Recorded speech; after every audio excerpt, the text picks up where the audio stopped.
This happened when I was 17 years old. I was a senior in high school.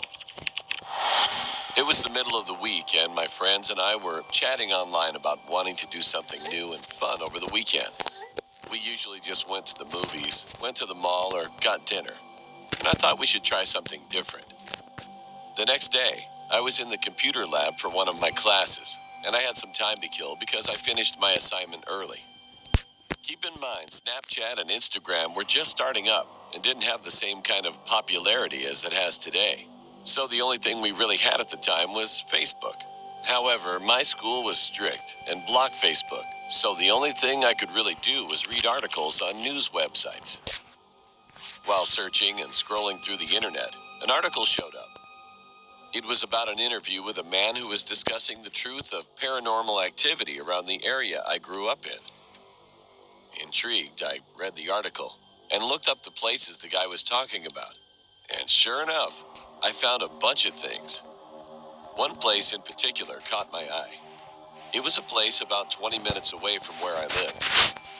It was known to have multiple paranormal occurrences happen on the exact same road. As soon as class ended, I texted my friends about what I found, and we all agreed on going and seeing what this road was all about Friday night.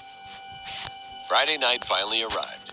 It was me and 4 of my friends. Right before we entered the location, I parked my car and had my friend drive, because we believed that if a guy drove, not much would happen.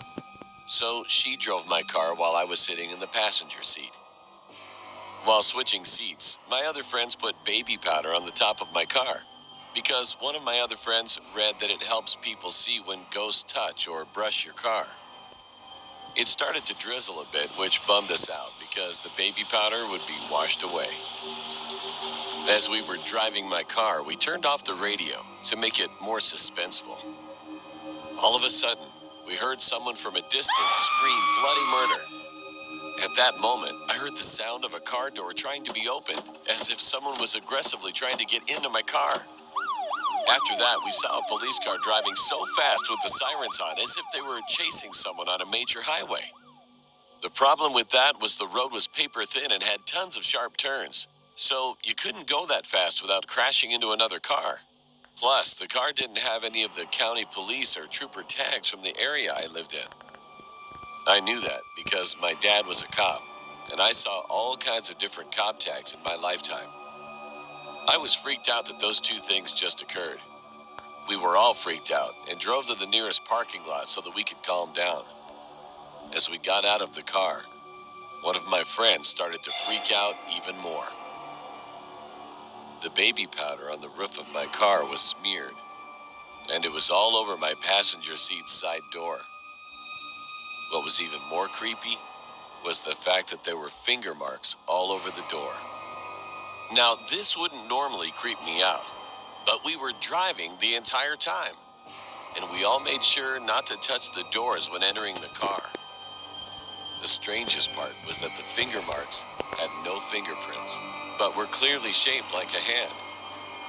It was as if someone was trying to reach for the door handle.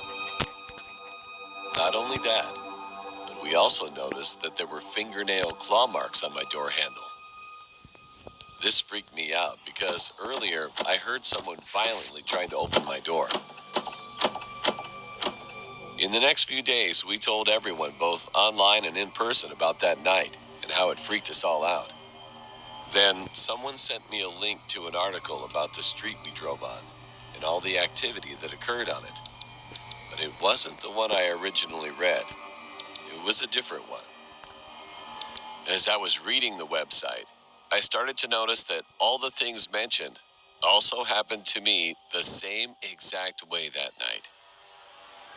But what freaks me out the most to this day is thinking about what would have happened if I didn't have my door locked.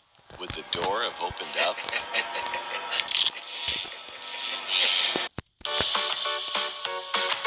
With Levolor's warp-resistant new wood material, you never have to worry when daily routines get a little messy. Live, love,